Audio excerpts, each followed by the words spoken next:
good afternoon, and very good afternoon. Welcome to the show. Welcome to VUEGRAPHY. Well, today we are going to talk about my personal experience of all the Nikon cameras that I have used so far. What are the good? What are the bad? What are the pros? What are the cons? And so I'm going to split this video into two parts. In first part, which is this one, I'm going to only talk about DSLRs.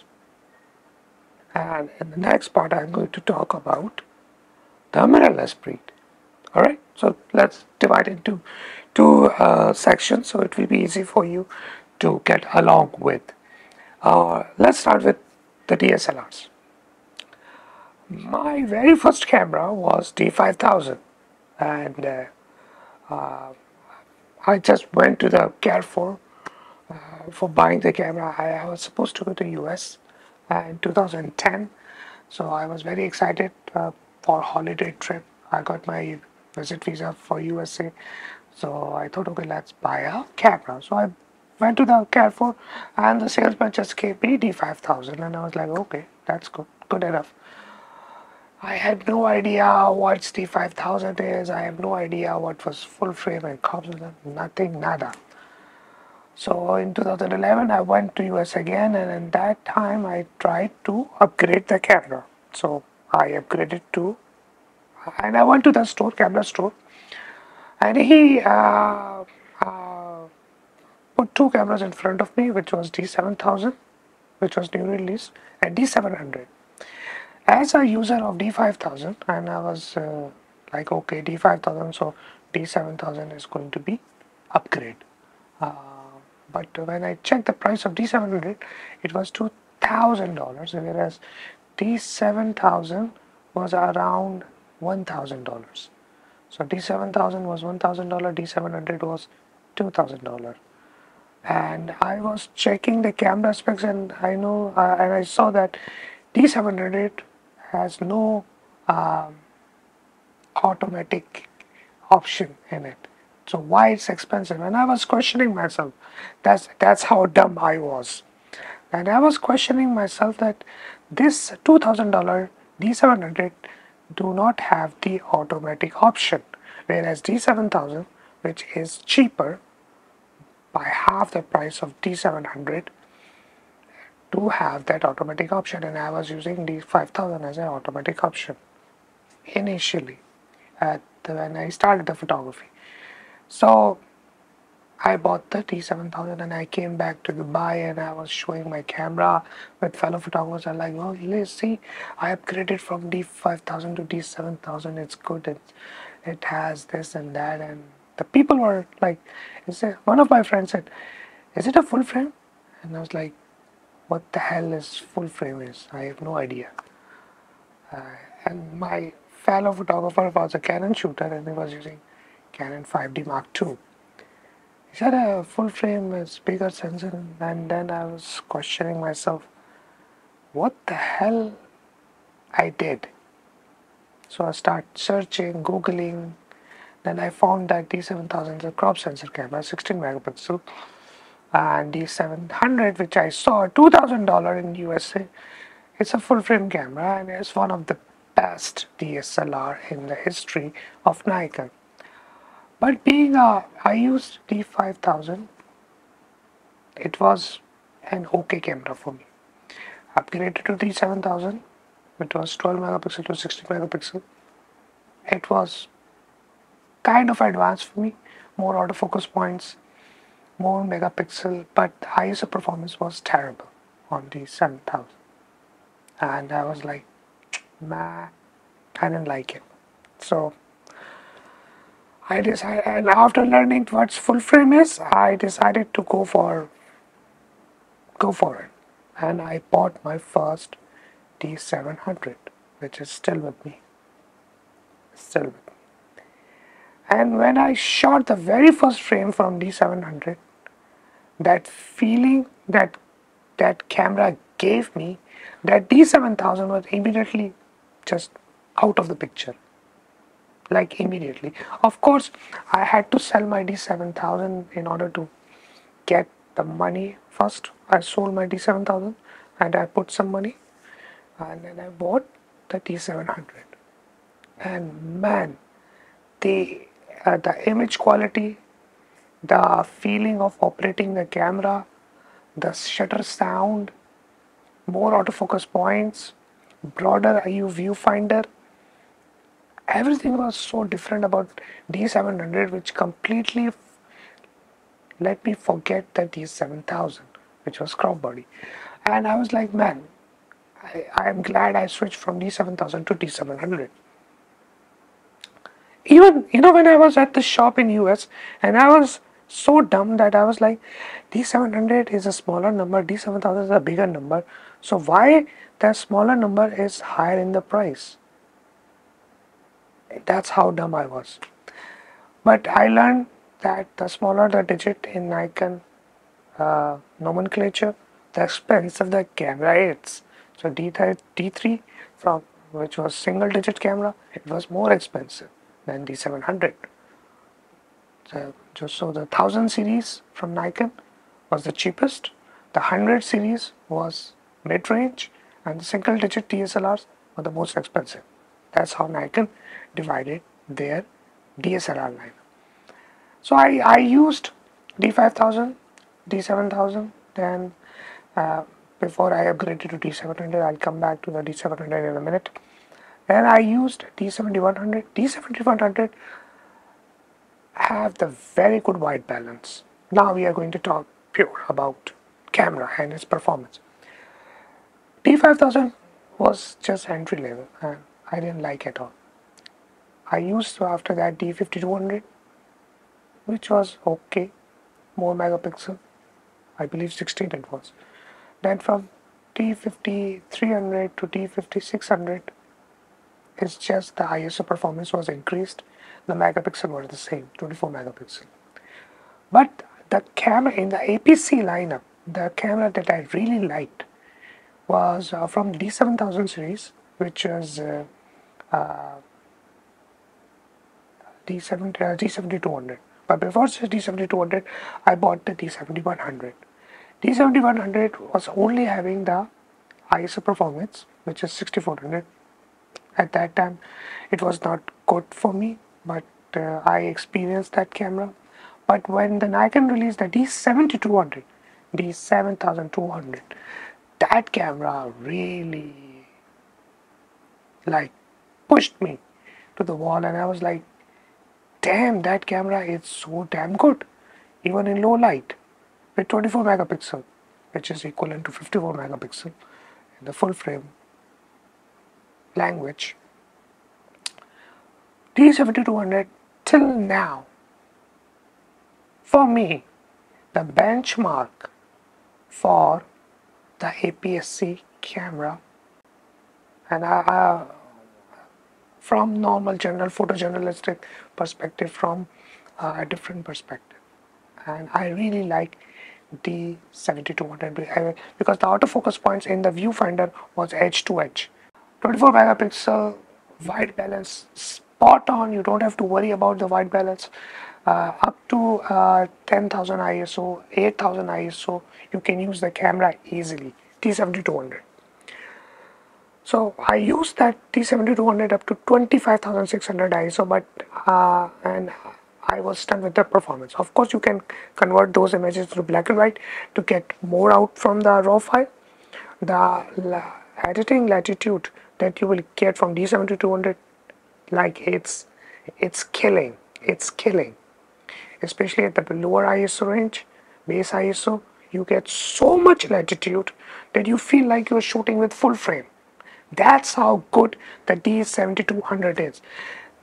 This kind of raw file that I get from the APS-C camera, from crop sensor camera, I haven't seen in D5000 series, in D3000 series. I used D3200, I used my son owns a D3500 series, and I use those cameras.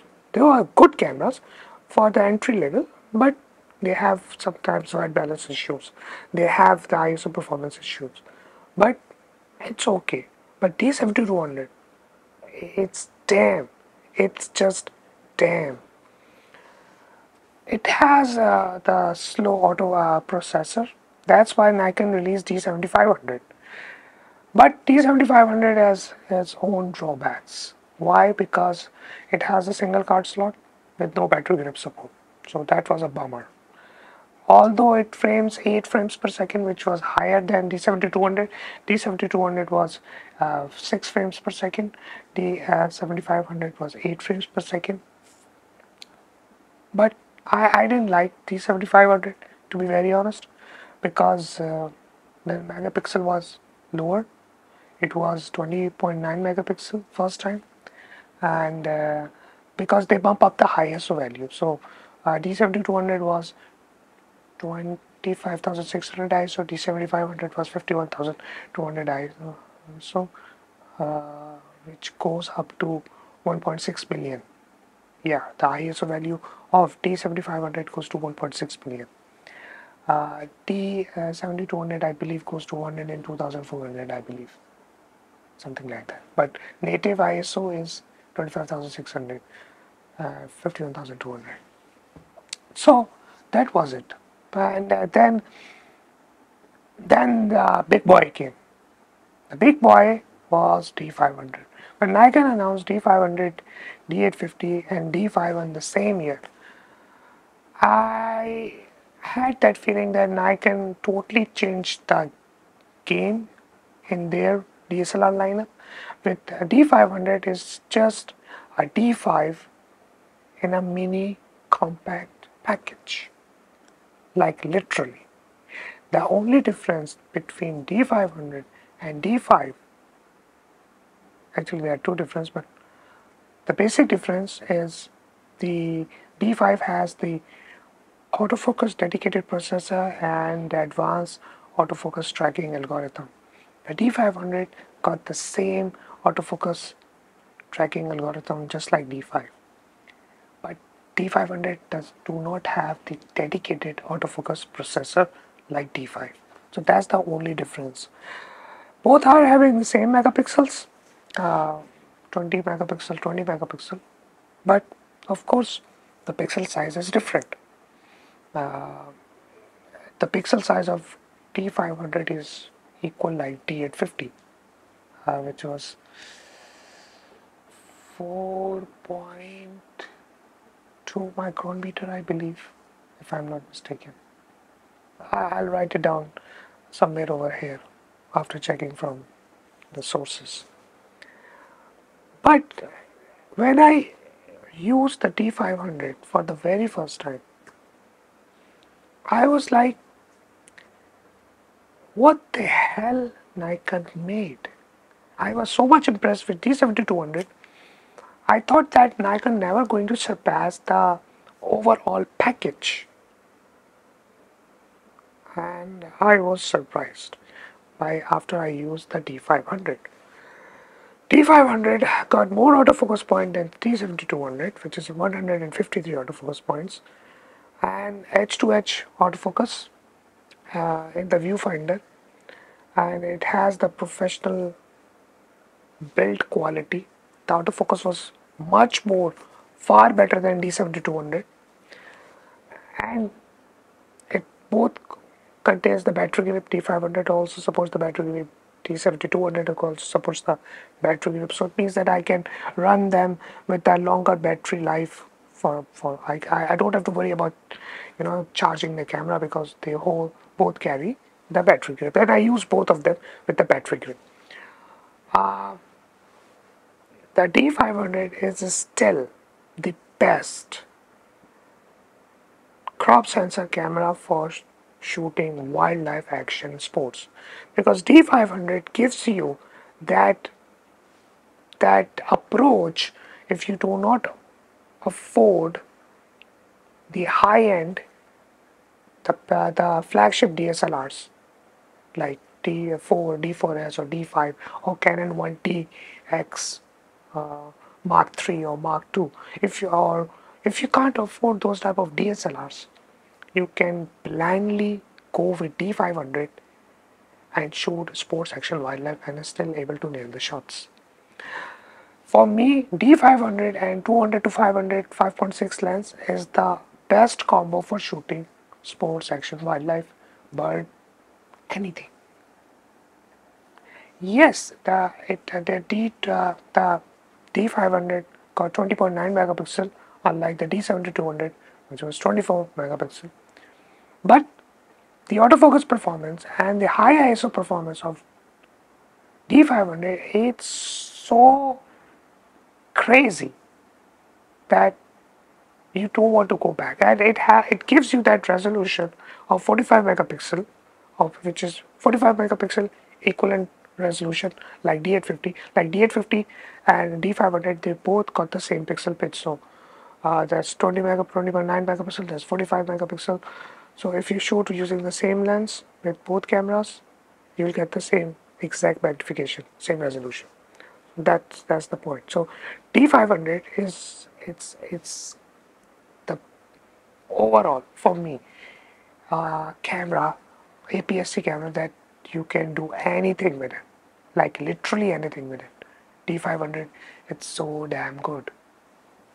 Now you're probably going to ask, so what about the D500 and D7200? You just said that D7200 is really damn good, and I was like, yeah, D7200, it still holds its value. D500 is still expensive, to be very honest. But D7200, having that image quality at lower ISO, which is equivalent to full frame with more resolution. You getting my point? So you are having 20.9 megapixel in D500, and D7200 you are getting 24 megapixel. So in full frame language it has 45 megapixel, in full frame language it's 54 megapixel equivalent. So you get more resolution in D7200, more number of pixels per unit area in D7200. But the image quality, I'm sorry, I don't have the example right now to compare the D500 with D7200 at the base ISO. Else I would have loved to do that and put right in front of you so you could have seen by now. But for me, if I want to shoot landscapes using a crop sensor camera, I immediately go with D7200 because I know that the amount of latitude that I will get from D7200 still going to surpass the D500. That's my personal experience in post-processing at base ISO. But if I want to shoot high ISO in sports, action, wildlife, I will go with D500 blindly because I know D7200 can't keep up at high frames per second. At 6 frames per second, D500 goes 10 frames per second, and I get more autofocus in D500, which is 153, unlike 51 autofocus points in D7200. So these are the key differences. So that's what APS-C DSLR are all about. I used D30, and now if I sum up the APS-C lineup, I used a D3200 crop sensor camera, entry level. It was just a camera. Then I used a D3500. D3500 got a little bit better image quality and high ISO, a decent dynamic range. I gave it to my son. My son is using it, and then I used D5000, and then I used D5600. Those were okay cameras, nothing fancy about. Then I used D7000, D7100, D7200, but I prefer to have D7200 even till now, and I highly recommend for street, general photo, journalistic type of shots, portraits. You can easily go with D7200 and still able to get the best shots. D500, if you want to jump into sports, action, wildlife, where you need to shoot high frames per second, of course you have to go with D500. Period. D7500, I don't recommend because it has a single card slot. It doesn't support battery grip. So for me, nah. Now let's move to the full frame of the full frame game. The full frame game, it's we have too many cameras, and I'm going to be honest with you about all the DSLRs from Nikon full frame. Starting with, oh yeah, I am sorry, I forget one more camera, crop sensor, D200. Oh my god. D200, I purposely bought D200 because it contains the CCD sensor. The output from D200, it's so crazy that it gives you those colors which you make you say, whoa, we were not expecting to have this kind of output from a digital camera. Yes, it's 10 megapixel, 3 frames per second. Only got 11 focus points. Got only one CF card slot. But trust me, the output, the image quality from D200, from that 10.2 megapixel camera, it's crazy. It's super crazy. Like crazy. For me, I prefer to shoot with D200 if I need colors. Damn, that camera gives you color. It's just like D700 of full frame, which I'm going to talk next. So D200 CCD sensor, amazing. The build quality, just like full frame, it build quality like a tank. D500 build quality like a tank. D7200, it's okay camera. It's medium. So let's finish that APS-C crop sensor. Let's now talk about full frame. The full frame. The full frame starting with D700. D700 was my very first full frame camera. And I love that camera so much. That's on the second number. I still, well, whatever I love most, the D700 still comes number second. And for me, when it comes to camera, D700 is just unbeatable. It has only 6400 ISO, but it's 12 megapixels, so you can shoot easily up to 12800 ISO. The native ISO threshold of D700 it's 6400 only, but because it got bigger pixel size, which is 8.4 micron meter, you can shoot even up to 25,600 ISO in some scenario. I shoot easily at 12,800 ISO, and I got away with it. The image quality from D700 is still unbeatable. Yes, you will not get the type of latitude in post-processing from D700 in compared to today modern cameras. You won't get that kind of latitude. You don't expect that you are going to shoot underexposed by 2 stops, and you in post-processing you increase the slider in Lightroom and you will get cleaner images from D700. Of course not. That's not possible. Because the SNR firmware inside the D700 still not, it was when it was released in 15 years ago, 14-15 years ago, it was not that advanced. So it's not there. So why shooting underexposed? Why not shooting right to the right exposure? The best quality of the D700, there are two best qualities. The 12 megapixel. It's 12.1 megapixel, and those 12.1 megapixel, which is this big, 8.4 micron meter, best for low light. Second, it's RGB filter, that's color filter array. The color filter array on D700 was so unique.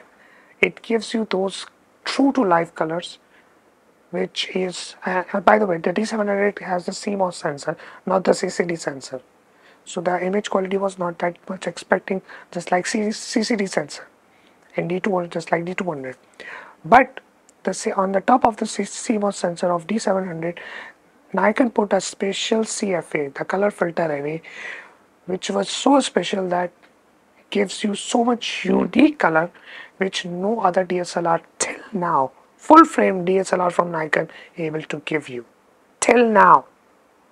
D700 is still the highest ranking DSLR in the history of Nikon, full frame, which gives you the almost accurate true to life colors. Till now, D700 is still unbeatable. Still, white balance, you don't have to worry about white balance. Still, the build quality like a tank. The only drawback of D700, single card slot. That's it. And I really, yeah, it gives me pain sometimes. I should have, because I lost 2 times a complete shoot. I shoot with CFA, CF card slot, and on D700, when I went back with the CF card slot in the computer, it shows me error and I lost the shoot.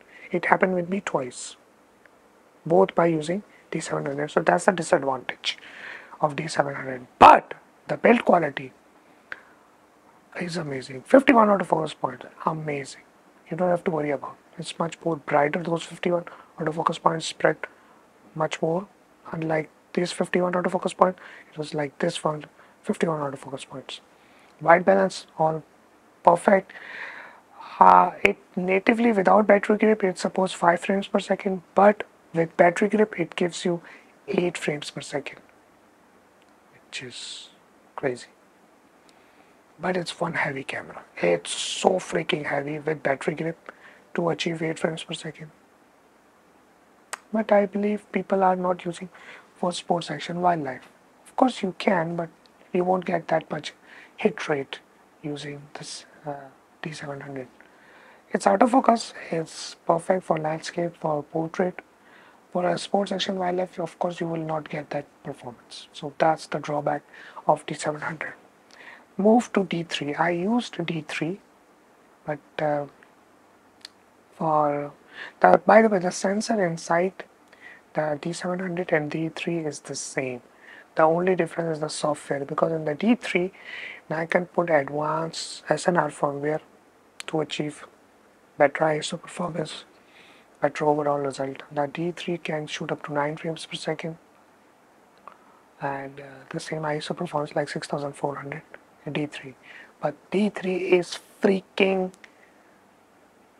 like titanium tank. D3. Nikon then released D3S. When you see D3, D3S, you will like, well, they are the same, but inside they are not the same. D3S can shoot up to 11 frames per second. It has ISO value increased from one full stop from 6400 to 12800. So D3, D3S both got 2 card slots, 2 CF card slots. D3S was the very first camera very first full frame camera which gives you that video performance. It comes with 720p video. Well, the very first camera in Nikon was D90, which was capturing video. I never used D90. But it's one famous camera from Nikon. In full frame, it was D3S which starts capturing video. So D3 is the very first full frame camera which start capturing video. So D3 is freaking tank, and I'm still using D3S. D3S is still my main go-to camera. Even I'm making this video in August 2022. D3S is still my go-to camera. I use D700 only on a special occasion when I want to capture something different. The colors from D700 still, to me, it's unbeatable. D3S, when it comes to white balance, color accuracy, white balance especially, I don't have to worry about white balance. High ISO, I can shoot easily up to 12800 ISO blindly. I don't have to worry about ISO performance when it comes to D3S. Up to 12800, which is the native threshold of D3S, Nikon D3S can shoot up to 12800, expandable to 100 and 2400. So I can easily shoot 12,800, I have to worry about ISO performance because I know I can easily get away with 8.4 micron meter. It's 12.1 megapixel, just like D700. Then I used D4S. Now D3, after D3S there was a D4. D4 I used D4 for a brief amount of time, 16 megapixel instead of 12 megapixel. D3S was 12 megapixel, D4 was 16 megapixel. The highlight recovery of D4, it was really amazing, and build quality like freaking tank, like crazy tank. The metering of the D4 was very good. It meters spot on the exposure value, like really crazy. Uh, there is not much to say about D4, but it's just that it was a successor with more megapixel, a little bit. By the way, it's still got the same ISO performance like 12,800, but more megapixel was with 4 more megapixel, 16 megapixel. 2 card slots, and it was okay. Then I used, then I bought D4S, and I kept that camera for a very long time because I was having a shoot, corporate shoots in Sharjah Expo Center, so I need a camera with full professional capacity, uh, yeah, Ethernet tethering and stuff. So I bought D4S, brand new, and it was a heavy investment, but I recovered that over a period of 1 year. I recovered that amount in 2 years, not 1 year, 2 years, yeah. So, but I kept the camera for more than 5 years. The only difference between D4 and D4S was the high ISO performance. Instead of 12,800, the D4S was like 25,600. Uh, and it got the buttons inside the D4S was illuminated in the dark, so I don't have to worry about seeing where the buttons are. The build quality was really good. The battery long was like very good. Of course, it was a flagship camera, but the only drawback of D4S was it's at high ISOs white balance completely gone, like completely gone. After 16,000 ISO, from 12,800 ISO, it holds its white balance up to 12,800 ISO. But after 12,800 ISO, when you pushes the camera to 25,600 ISO, it start deteriorating. The colors start washing out. The white balance start washing out. Then one day I compared it with the D4. Somehow I able to get my hands on D4 from some other guy, and I borrow it for a period of time. I use the same lens on both D4 and my D4S under the same lighting scenario, and then I found something shocking. And what it was like, D4S was actually a D4. It's just that Nikon marketed like it's more better ISO performance, but what it was not the ISO performance that was increased. They just changed the buttons and the overall appearance a little bit. They put the buttons illuminated. They shifted the metering from 0 to -1 in D4S.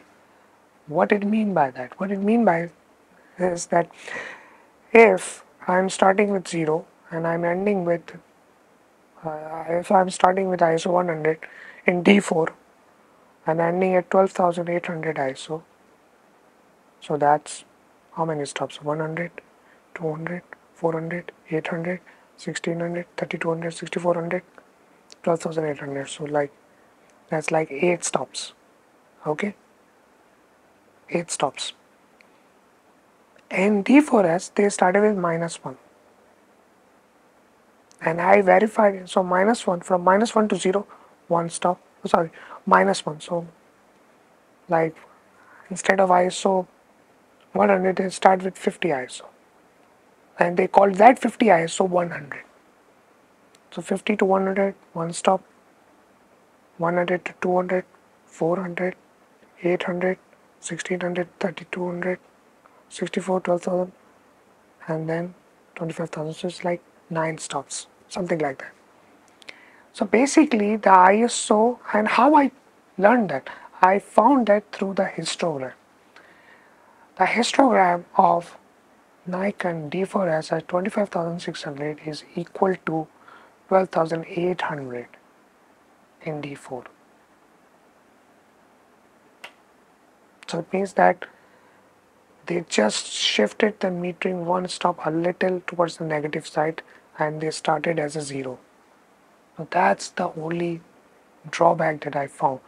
So that's how I know that if I'm pushing the D4S beyond 12,800 ISO, I'll get the similar performance with just like D4S at 25,600 ISO. That's how I know. And the D4S was having a slow autofocus performance. How I know? Because at one point of time, I was having D4S and D500 at the same time. And I used 500 5.6 PF lens on both cameras. And I was constantly shooting. I borrowed it from Nikon. Nikon Middle East was kind enough to lend me that lens, 500 5.6 PF. And I used that that lens on D4S. And for some reason I was like, man, that lens autofocus is kind of slow. Why is that? It's slow. I was expecting that the price is telling me that it should be fast. And one day out of nowhere I used the same 500.5.6 or D500, and that's when I was like, whoa, that lens was so fast in autofocus performance. So it means that the driving autofocus algorithms or the whole mechanism D4S was slow, because same lens was performing much more faster in D500. So I sold a D4S and I kept my D3S, because for sports action wildlife I still went for a very long time with D500, because it gives me more reach, more number of pixels per square millimeter. I get more details of bird by shooting from the crop sensor instead of full frame. And D500 still gives me a very good ISO range and I can shoot cleanly at high ISO. So there is no point to keep D4S. So I sold it. Then I borrowed from Nikon Middle East D5. It was a flagship camera. Build quality was really great, more megapixel. The autofocus was really good, and especially that customized bar that uh, you can custom bar for one horizontal group autofocus, which you can customize. So one was horizontal, one vertical, and it was really great for shooting, like really great. Uh, the drawback of D5 was not much, to be very honest. There was no drawback in D5. I can't remember anything which I've noticed. It's built like a tank, but there's not much to say about D5. But the D6 came, and when I used D6, D6 was a completely different beast. It built upon D that D5. It got less autofocus point, by the way, in compared to, I'm talking about D6. D6 got 105 autofocus points in compared to D5, which got 150 autofocus points. But those 105 autofocus points were much more agile. Even in viewfinder, those 100 autofocus points use the AI algorithm inside the D6 and track the human face. Even in viewfinder, those 105 autofocus points, and that was really crazy, because I shoot the selfie through a mirror using the D5 or D6, and I was able to lock focus on my eye at 1.5 1.4. So it was really crazy. D6 was really good, and it has that 17 group autofocus points which you can use. So that was really customized autofocus groups which you can use in D6. And that was another handy feature for me for shooting wildlife. So I can use horizontal group bar or vertical group bar or customize. There are 17 autofocus groups. The megapixel the same, the ISO performance is the same. The D6 got the built-in GPS, so that's a good advantage. But I prefer to have D6 over D5. Now, there are a bunch of cameras I didn't talk so far.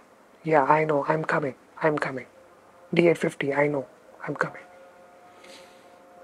I used D600 and I returned the camera. I didn't like it. And then I upgraded. I asked for D610. When I bought the D610, I was, of course, the D600 and D610 both have the same shutter oil spilling issues. Especially on D610, it happened with me. There was oil spilling issues with. They changed the whole mechanism. Nikon changed the whole mechanism in D610, but still I was getting spots on D610. D600, the only thing which I didn't like about D600 was 39 autofocus point, which was centrally congested. So I didn't like that. D600. Same goes with D610. I didn't like it all. Yeah, it both got two card slots, two SD card slots, 24 megapixel. Very good. But it never clicked me because of the shutter mechanism issues. And then the most controversial camera, but the most selling camera in the history of Nikon was released. D7000, oh, D750. D750. D750 is the most controversial camera in Nikon. Yes, it sold the most. Why? Because it contains the best ISO performance. You shoot 12,800 ISO, you get zero grains, zero noise. That's how good D750 is. Damn good. But D750 has its own issues.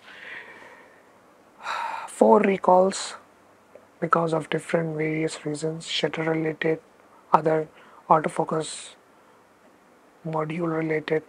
Not one, four recalls. And the white balance issue is completely off in D750. Completely off. I shoot blindly with D3S. I shoot blindly with D700 because I know I always get the best white balance. I never got satisfied with D750. I used it for 1 year and then I sold it. I said, no man, I don't need it. Yes, the only thing which still makes Nikon D750 still selling today, it's its high ISO performance. When Nikon used the same sensor of D610 into D750, they enhance the body a little bit, make it a little bit bigger, tiny bit bigger, and then they put the most advanced, the one of the best SNR into D750. But still to date, it's one of the best. To make the output of D750 amazing. You can shoot 4 stop underexpose. The SNR firmware inside D750 is so incredible. You shot 4 stop underexpose, still able to recover the details in post processing. Not 1, not 2, not 3, 4 stop underexpose. I did it. I used that camera like that, and I did it, and I know how I was shocked when I recovered the details. The thing is, D750 makes you shoot at any exposure. You don't have to worry about, because you know in post processing you will adjust the exposure. From D750 we got new trend of shooting at any exposure. That's how good Nikon cameras are. You don't have to worry about exposure. After D750, many cameras came. 780, D850, Z6, Z6 II, Z7, Z7 II. Many cameras came from Nikon, and all these cameras which I just mentioned, you shoot at any exposure. You adjust the highlights and shadows in post-processing. That trend was started from D750. It's all because the one of the best SNR firmware inside the any DSLR till today, from base ISO up to the highest ISO value, which was 25,600, I believe, in D750. But again, I didn't like the white balance because of recalls. I used it for 1 year and I sold it. And then I kept D780 for a very long time with me. I borrowed it from the Nikon Middle East, but the COVID hit, and then there was a lockdown. So D780 was with me for a very long time during that lockdown period. And man, then D780, I like D780 to be very honest. Yeah, it contains 2 card slots, but the only disadvantage of D780, it doesn't support the battery grip. I need battery grip. For me, I don't have to worry about charging the camera every single time. I charge my camera once a week or twice a week in my D3S, sometimes twice a month. Can you believe it? Twice a month, D3S. And I keep shooting. In D780, the output, first of all, I was impressed with D780. D780 is just like you have the same engine of D750, same SNR, same megapixels, with better white balance, with better image quality, alright, with the same SNR, but you got the D850 robust body and they merge into that. So like D780 was the combination of D750 and D850. From D850 the build quality, from the software side image quality from D750. So D780 for me is still, I recommend D780 over D750. I never going to recommend anybody D750. No, never. You want to buy a camera, decent camera, which can do anything, just blindly go with D750. And the reason is, D750 has the highest shutter speed of 4000. Same like D610, same like D600. So D600, D610, D750, all these 3 cameras having the maximum shutter speed of 4000. Why? Why they never achieved 8000 shutter speed? The reason is, Nikon did an experiment by creating a compact DSLR body to compete with the mirrorless lineup. That's why they compact the body, which created some research and development issues inside those 3 camera bodies. That's why all those 3 camera bodies having physical shutter related issues, which you never experience in D780, D700, D850, D800 series or anything. None. Because when you compact the camera, you start having issues. That's what happened in D600, D610 and D750. I recommend D780, it's really good, but it doesn't have that battery grip, which is not good. Then before that, D780 was latest, and before that I used D800, and after realizing D800 I realized that I have to shoot this camera on tripod because 36 megapixels giving me micro blur. And from that day I started noticing I'm still having micro blur in my images. Why? Because of 36 megapixels. Too many megapixels capture every single mistake that you do. D800 was good, but it was having back focusing issue. I used D800E. It was an okay camera. Very good dynamic range. Both D800, D800E, very good dynamic range. Then I sold D800E, I switched to D810. I was not able to enjoy D810 for a long time Uh, I don't know, but I really like D810. It's a one solid beast. D810 solid beast. Dynamic range is really good of D810. The maximum ISO that you can shoot with D800 or 800 was 400. After that you start getting noise. D810 was one stop better. Up to 800 ISO you can easily shoot. Easily shoot. The D800 series was like D800, D800E. You can shoot up to 6400 ISO, but in practically you shoot up to 400. D810 you can shoot 12800 ISO, but you can shoot easily up to 800 ISO. So exactly one stop performance. Then we have the mighty, the best DSLR, the king of kings, the D850 came and it just destroyed everything, every DSLR on planet. Even till now, D850 is still the best DSLR. Still the best DSLR. 845 megapixel gives you focus peaking, 2 card slots, battery grip, 10 frames per second, 9 actually.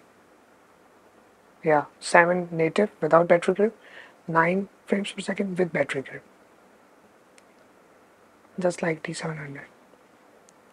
5 to 8 in D850, 7 to 9 frames per second. ISO performance you can shoot easily 1600 ISO and you can get away with it.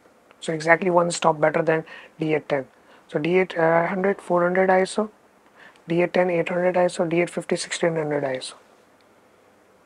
But native, but you can go up to 25,600 ISO. 153 autofocus points in D850 and D850 in my opinion is the second camera after D700 which gives you the best colors, like literally like literally the best colors. And for me, I bought D850 3 times and I sold it for some reasons. Oh man, I wish I could have D850 right now. D850 is killing machine. I made a protocol how to use D850 because it's 45 megapixel, literally going to grab every single mistake that you're going to do in handling that camera and put in front of you like that, because it has so many megapixels that you can't get away from it. Every high megapixel camera captures every small detail of mistake that you do. So that's the roundup. For me, D850 is still the best DSLR, but I love D700. But I'm shooting with D3s. So there is, well, if I want to shoot landscape, I would love to go with D850. If I want to shoot portrait, I prefer to shoot with D700 or D850. Not with D3s. D3s general photography. Tuck, tuck, tuck, tuck, tuck. For this kind of portrait which you are seeing me right now, I can shoot with any camera, D3s, D850, D700. I prefer to go with D700 because I know that kind of tonality, skin tones and this light which I'm going to get from D700, even D850 not able to replicate that. And then no way D3s is going to do that. Only D700 can do. Again, and that's my personal experience. So I have used all these cameras in so many scenarios that I can't tell you which camera is the best. But in my personal space, D700, the best color reproduction camera. D3S, the best daily life camera. D850, the best DSLR in history in photography, which you can get to do any kind of shoot. D500, the best wildlife, low budget camera that you can get. And you can do portraits with D500, by the way. But for wildlife split, D500.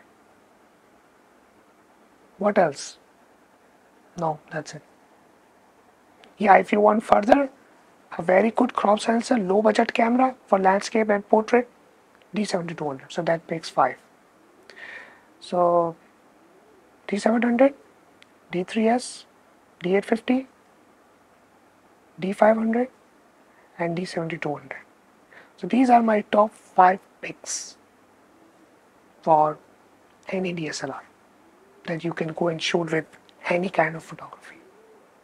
Thank you for watching this video. I know the lights start dimming in this whole time when I was talking to you, but I have to wrap up this whole DSLR lineup. I hope you like this video. In the next video, I'm going to talk about the mirrorless stuff. Thanks for watching. See you.